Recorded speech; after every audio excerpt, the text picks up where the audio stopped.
if her family never take up themselves and run left Jamaica and went to the United States of America.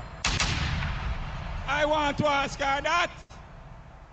I want to ask her if she have a green card for any other country besides what we have here in Jamaica, in Leroy Clark. We know say I'm a Jamaican, him not have nowhere else to go. Vote for Labour. Grab your neighbor, vote for. So the other day, she in the Senate and talking. And she said her birthplace was in Montego Bay. And I throw a question over there to ask her, did you grow up in Montego Bay or in a foreign? That me want to ask her today. So when you look on the choices, you know you have somebody with commitment in Leroy Clark.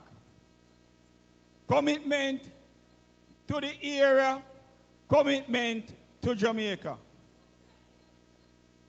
And when we go on the national stage, because you have to look on these things, what is the background of these people? And on the national stage, you have the Honorable Prime Minister, Dr. Andrew Holness. And on the other side, you have a man who don't know whether he's a Jamaican or he's a British.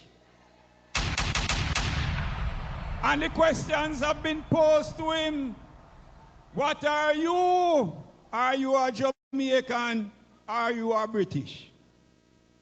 And him fumble around and him fumble around and him fumble around until he came out and told us honestly that I have a British passport.